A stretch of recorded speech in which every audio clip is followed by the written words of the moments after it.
So today we are going to start the first lecture of web mining. Web mining is a very vital subject because right now we have, if you see the industry wise work, then we have maximum number of web data which is unstructured by nature, and this whole thing started when in the 1990 Tim Berners-Lee, who invented this World Wide Web, which is a collection of interconnected information visible through the internet. With the help of the web browser, a visitor can view a web page and receive and provide instructions using links or hyperlinks. So from that time onwards, this web maximum number of work that today happening throughout across the globe through web. Okay, so nobody can deny the importance of web. So most of the applications are related to web mining, and it generates a lot of data, unstructured data.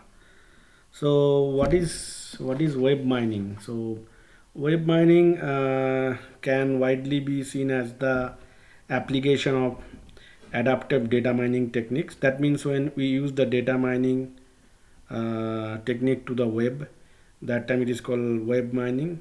Whereas data mining is defined as the application of the algorithm to discover patterns on mostly structured data embedded into a knowledge discovery process. Whereas web mining has a distinctive property to provide a set of various data types. Okay, the web has multiple aspects that yield different approaches for the mining process, such as web pages consist of text. Web pages are linked via hyperlinks, and user activity can be monitored via web server logs. These three features lead to the differentiation between the three areas that are web mining, web structure mining, and web usage mining. These things will be coming later on, but mostly when the data mining technique is used on the web to extract the data, that time we call it web mining. Why it is significant? Because if we want to know the nature of the web data, then learning this subject is utmost important. Okay, so I mean we can jot down a figure, not figure, a chart, not even chart. We can show this thing in a diagrammatic fashion also. So types of web mining, if you say, so web mining could be of three types. Okay, so web mining could be of three types. One second.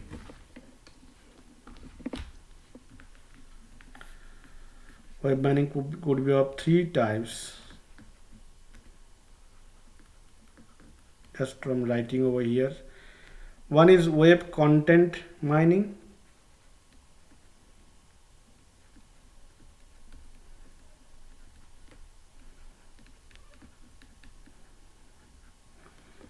Another one could be web usage mining.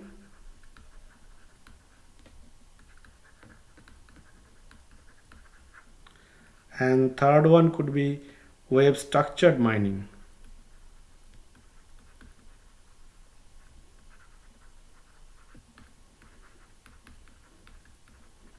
Okay, so web mining could be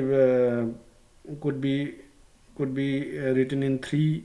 It can be partitioned into three parts. So one is web content mining, another one is web usage mining, and the third one could be web structure mining. Okay, now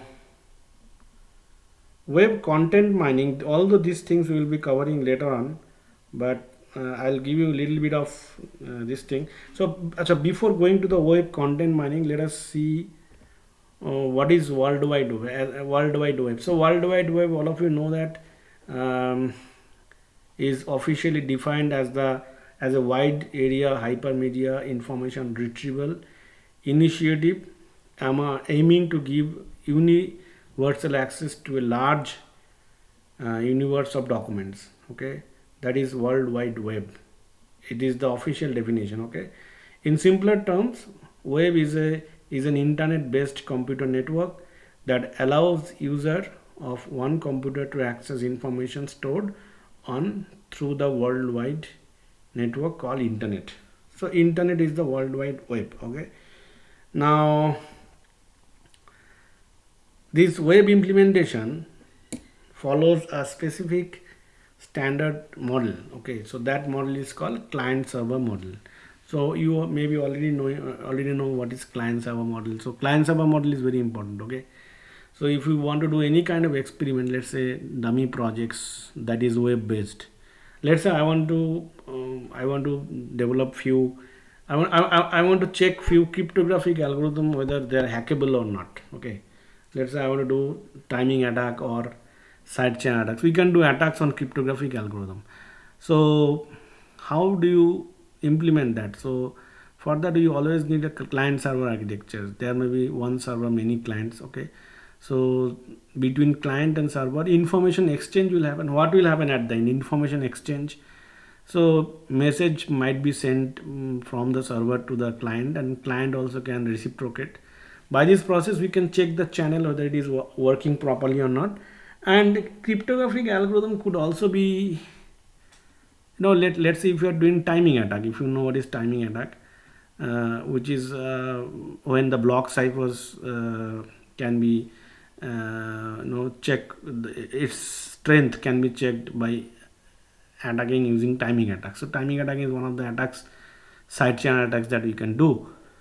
So timing attack, if you want to implement, then we need this client server architecture. Any kind of web based application, if you want to check its validity, you need a small client server architecture. Okay, so obviously client needs less resources compared to server, and server is a complex thing. So in server actual programs happens, and it controls the clients. Sometimes few times it controls the client, most of the times it controls the clients, and many clients can be connected to a server. So client server architecture is the old architecture. Okay, it is a established architecture. So the web implementation follows standard client server architecture. Let's say if I am connected to the web, that means I am the client, and there might be some server who is giving the privilege to access the web. Okay, so there must be some server. So in this model, a user relies on a program called client. Okay, that means user depends on a program called client to connect to a remote machine, which is called server. So it not necessarily that always the server has to be the remote machine. It's not necessary. Okay, so what the data is stored. So navigating through the web is done by means of a client program called browser. So that is a program. Browser is nothing but a client program. Through browser you can access the web. Okay, so what are the examples of popular browsers that you are using right now? We extensively use Google Chrome, Netscape, then Internet Explorer, Firefox, okay, etc., etc. So some of the browsers are proprietary, some of the browsers are open source. I guess Mozilla is open source browser.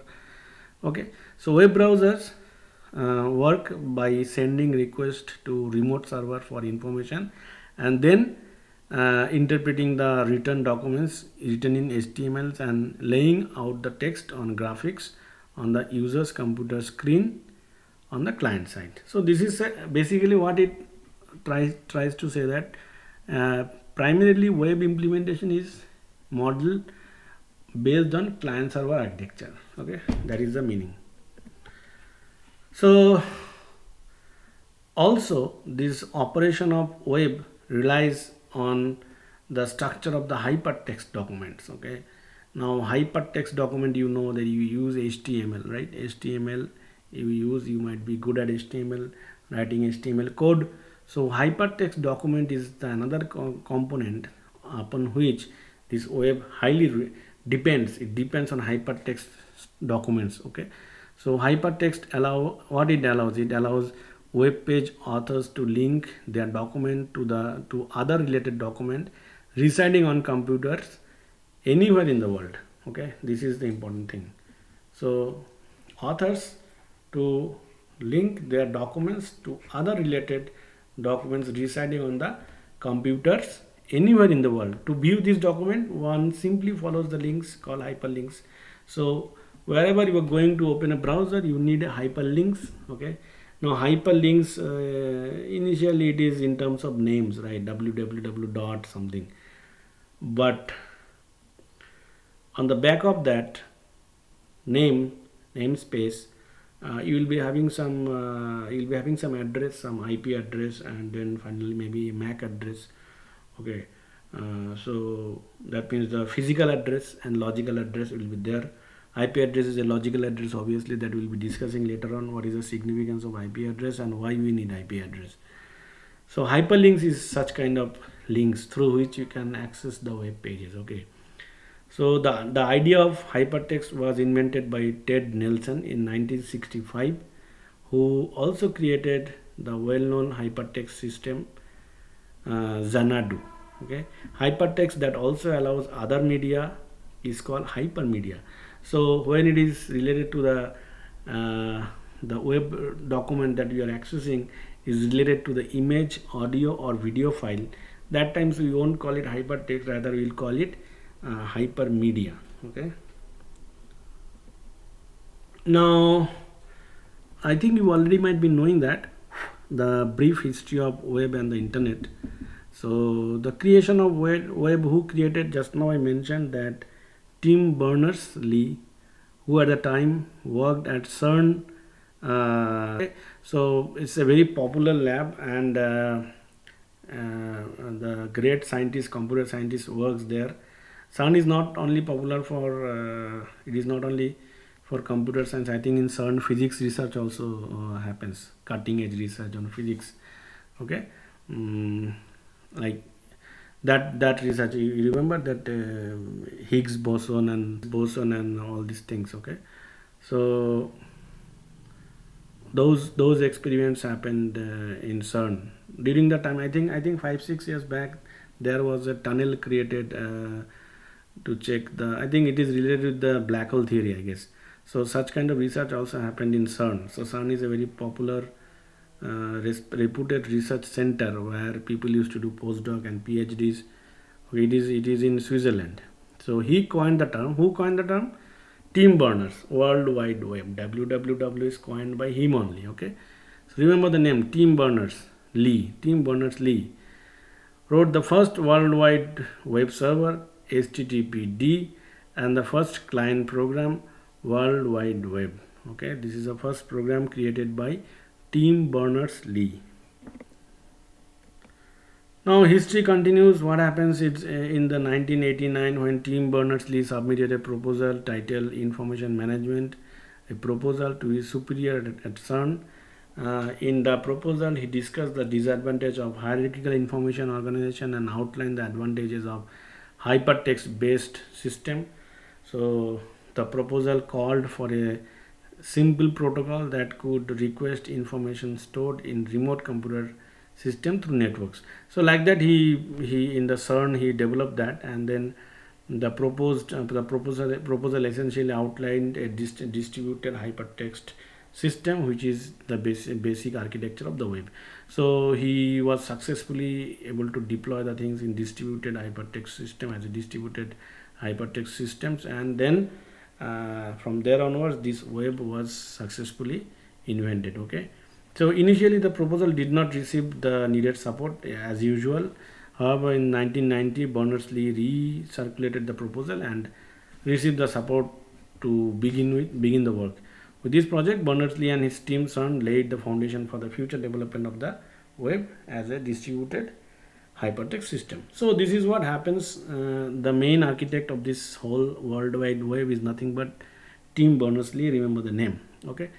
Now, alongside this World Wide Web, these two terminology, that is Hypertext Transfer Protocol, which is HTTP, that means they introduced a server and browser, the protocol used for communication between clients and the server, the Hypertext Protocol, the Hypertext Markup Language, HTML and HTTP, used for authoring web document. That means still date this HTTP and HTML, these two things are quite, we are quite acquainting daily basis, right? On daily basis, every day we are coming across this terminology as a computer science students.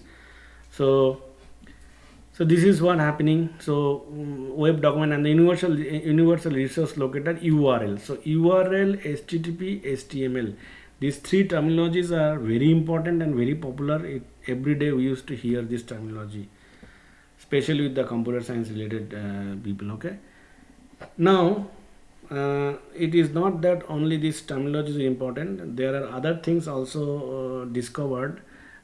With those things only we are able to access the server and we are able to access the web page. Those are nothing but browsers. So initially we have Mosaic and Netscape browsers. Okay, so Mosaic and Netscape browsers, the next significant event happens. So chronologically, if you see first, not chronologically, year wise, if you see, first it was World Wide Web by Tim Berners-Lee, and then I think before that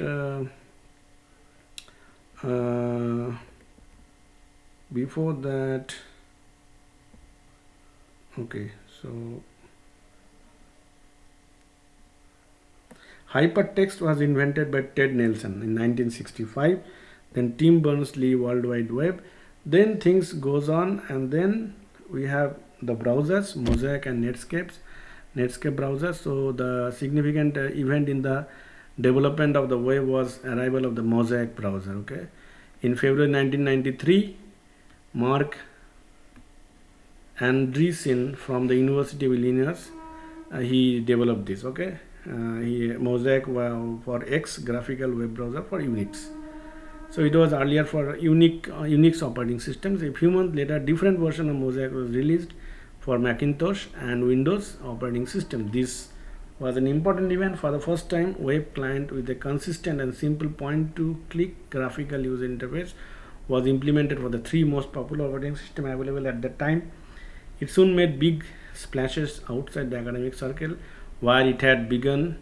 In mid-1994, Silicon Graphics founder Jim Clark collaborated with Mark, and they founded the company Mosaic Communication, and then renamed later on as Netscape Communication. It's a very reputed company, Netscape. Okay, and within a few months, the Netscape browser was released to the public, which started the explosive growth of the web. So Netscape browser was the browser first that was responsible for the rapid explosion of the use of World Wide Web. Okay, the Internet Explorer for Microsoft entered the market in 1995, and it was in 1993. So and began challenge Netscape. So once Internet Explorer comes in the market, it started challenging Netscape. But before Internet, the era of Internet Explorer, Netscape was the most popular browser, and it has a heavy growth. Okay, so the creation of World Wide Web by Tim Berners-Lee, followed by the release of the Mosaic browser, are often regarded as two most significant contributing factors to the success and popularity of the web. So remember these two browsers, Netscape, Mosaic and Netscape browsers, responsible for the increasing popularity of the web in the early version of 90s. Okay, so and then how internet was developed. Okay, up to now we have World Wide Web, but then how internet was developed, whether World Wide Web and internet are both same thing? No, they are not same thing. So the web would not be possible without the internet. Okay, which provides a communication network. Now in case of internet, when you say internet, it is that communication is attached with it. Okay, so the internet started with the computer network, ARPANET. Okay, and in the Cold War era. So I told in the first class also that it was this project, ARPANET project, in the Cold War era that internet was developed. Okay, it was produced as a result of a project in the United States aiming at maintaining the control over the missiles and bombers after nuclear attack. Okay, so it was supported by the Advanced Research Project Agency, which is in short called ARPA. Okay, ARPANET, ARPANET in short you can call it, Advanced Research Project Agency, which was part of the development of defense in the United States. The first, so major internet-based, web-based research always happens with this ARPA in the Advanced Research Project Agency. Under the guidance of Advanced and the funding of Advanced Research Project Agency, most of the web-based development and research happened in the US. Okay, till date they usually fund a lot of money for any research related to the internet and web. Okay, and other projects also they fund defense related project. Okay, so the first ARPA ARPANET connections were made in 1969 and 1972. It was demonstrated at the first international conference on computers and communication held in Washington DC. At the conference, ARPA scientists linked together computers from 40 different locations. Okay, this was a successful project. And then, as I said, internet is not only World Wide Web. Alongside that, we have the communication part. So major communication part comes from this transmission control protocol. So this transmission control protocol is the one chunk of OSI architecture, Open System Interconnection. If you remember the ideal network architecture, Open System Interconnections, where we have 7 layers. On that 7 layers, we have this TCP/IP. Okay, to transmission control protocol. Okay, so transmission control protocol is connection oriented and IP is connection less. Okay, so that is the another thing. So this is like this protocol comes over here. So in 1973, Vinton Cerf and Bob Kahan started to develop the protocol later to be called TCP/IP. Okay, transmission control protocol or internet protocol / internet protocol. In the next year they published paper transmission control protocol, which marked the beginning of TCP/IP. TCP/IP has a huge importance in the network. Okay, in network theory, in the computer network subject. TCP/IP. TCP is the connection oriented network. IP is a connection less network. On the top of a connection less network, one connection oriented network layer is placed. So connection less networks normally is not that much reliable, but connection oriented network is always reliable. But then here one reliable layer is on the top of a unreliable layer. Okay, we should not see this thing from that angle. You can think about it. So in subsequent years, many networks are built and many computing techniques and protocols were proposed and developed. However, ARPANET was still the backbone of the entire system. As I said earlier, during the period of network scene was chaotic in 1982, the TCP/IP was finally adopted, and the internet, alongside TCP/IP, the internet, which is a connected set of network using the TCP/IP protocol, was born. So there from that time, this internet was born, was invented. Okay. So this is what happens in TCP/IP. So we understood the flow. It was started with that, it was started from client server, and then after that is hypertext, hypermedia, and then World Wide Web. So significant amount of paradigm shift happens when Tim Berners developed the web. Okay, World Wide Web, and he named it World Wide Web, and thereafter he has checked this World Wide Web on distributed systems and all distributed environment, and then the terminology like HTTP, HTML, URL become popular, and then finally we have these browsers, popular browsers, Mosaic and Netscape browsers, and then Internet Explorer started challenging them, and then finally from World Wide Web a new technology was born, that is internet, where you have this communication part attached to the World Wide Web and it becomes internet. So major research happened in the Advanced Research Project Agency, which in short called ARPA. Okay, and then finally we have TCP/IP protocol. TCP/IP is one of the 2 layers of uh, OSI architecture, Open System Interconnection Architecture, which is the ideal network architecture. And then once TCP/IP was successful, thereafter this internet was born. Okay, this is the situation we have. We have to remember that. Now after that, we have this search engine concept. Okay, search engine. So you know that one of the most popular search engine is Google.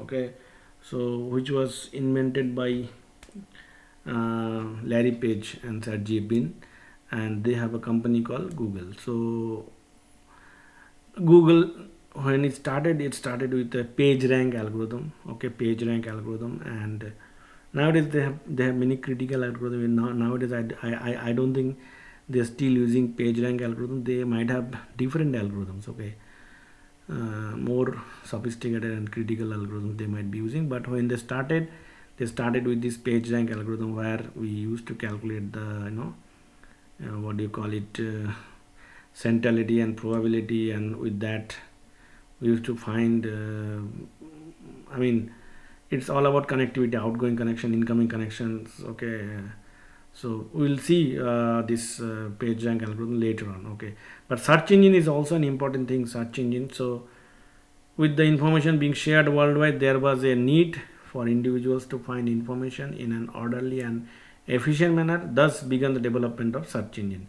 So the search system Excite was introduced in 1993. So this was the first search engine. Okay, 1993 by six Stanford University student.